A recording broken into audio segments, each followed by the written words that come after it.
you. Hello, good evening.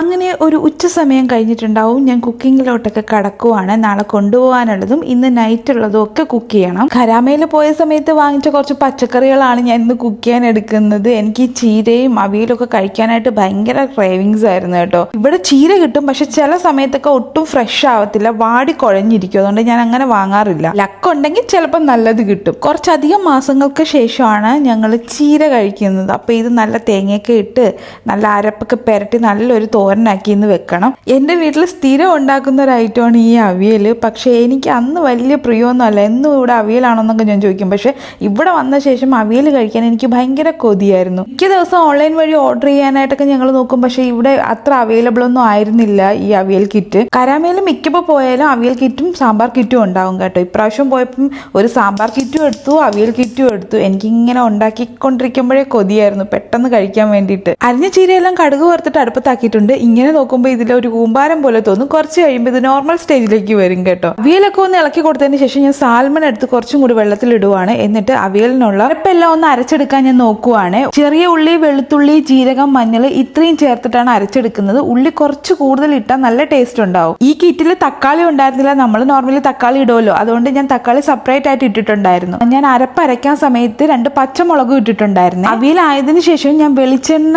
ഒഴിച്ചിട്ട് കുറച്ച് ഒതുക്കി വെക്കും. എന്നിട്ട് അതിലും കുറച്ച് വെളിച്ചെണ്ണ ഒഴിച്ചിട്ട് അടച്ചു വെക്കും. അപ്പൊ കുറച്ചുകൂടി മണം കിട്ടും, ടേസ്റ്റും ഉണ്ടായിരിക്കും. തോരന്റെ അരപ്പെല്ലാക്കി തോരനും റെഡിയാക്കി എടുത്തിട്ട് നേരെ പോയത് സാൽമൺ ഒന്ന് കട്ട് ചെയ്തെടുക്കാൻ വേണ്ടിയിട്ടാണ്. ഞാൻ ഒരുപാട് പണിപ്പെട്ടിട്ടാണ് അതൊന്ന് കട്ട് ചെയ്തെടുത്തത്. കാരണം ഒട്ടും കത്തിക്ക് മൂർച്ച ഉണ്ടായിരുന്നില്ല.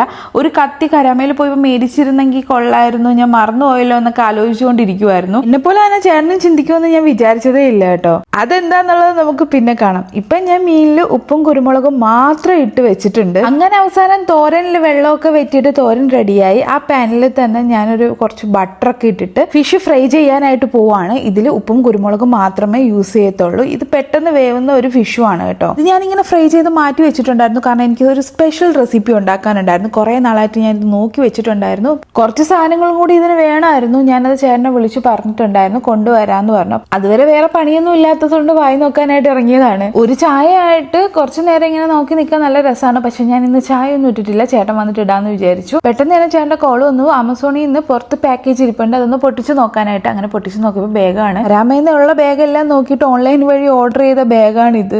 ഓൺലൈൻ വഴി ഓർഡർ ചെയ്യുന്നത് തന്നെയാണ് നല്ലത്. നല്ല ക്വാളിറ്റിയും റേറ്റ് കുറവും ഒക്കെ ഉണ്ടായിരുന്നു, സ്പേസും ഉണ്ടായിരുന്നു കേട്ടോ. അങ്ങനെ ചേട്ടൻ എത്തി 2 കടയിൽ നിന്ന് സാധനം മേടിച്ചിട്ടാണ് ഈ വരുന്ന വരവ്. ഞാൻ പറഞ്ഞ ചീസ് മേടിക്കാൻ മറന്നിട്ട് പിന്നെ താഴത്തെ കടയിൽ നിന്നാണ് പിന്നെ മേടിച്ചുകൊണ്ട് വന്നത്. ഇതല്ലേ നീ ഉദ്ദേശിച്ച സാധനം എന്നാണ് ഈ ചോദിക്കുന്നത്. അതെ, ഇത് തന്നെയാണ്. ഒരു പിച്ചാത്തിയും കൂടെ മേടിച്ചു, പുതിയ പിച്ചാത്തി. ഞാൻ പറയാനിരിക്കുവായിരുന്നു ചേട്ടാ.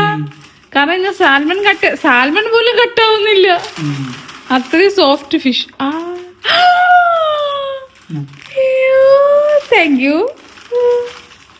ഇനിയില്ലേ, ഇനിയൊന്നുമില്ലേ? അങ്ങനെ പുതിയ കത്തിയും മേടിച്ചുകൊണ്ട് വന്നു. ഞാനും മേടിക്കണമെന്ന് വിചാരിച്ച സാധനം ചേട്ടന് മേടിച്ചുകൊണ്ട് വന്നല്ലോ എന്ന് ഓർത്ത് എനിക്ക് ഭയങ്കര അത്ഭുതമായിരുന്നു. പിന്നെ ഞാൻ ആ ഡിഷ് ഉണ്ടാക്കാൻ തുടങ്ങുവാണ്. ഇത് ചെറിയ ടൊമാറ്റോ ആണ്. എനിക്ക് സാലഡ്സിലും ഒക്കെ യൂസ് ചെയ്യുന്ന സാധനമാണ് ഇത്.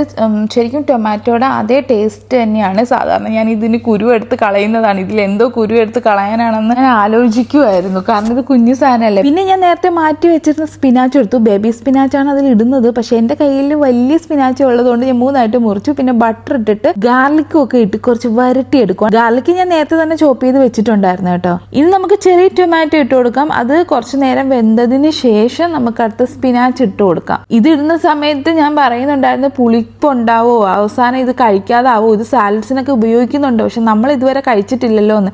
അത് ഏകദേശം ഒന്ന് പച്ചമണമൊക്കെ ഒന്ന് പോയി എന്ന് എനിക്ക് തോന്നിയപ്പോൾ ഞാൻ അതിൽ സ്പിനാച്ച് ചീര ഇട്ട് കൊടുക്കുന്നുണ്ട്.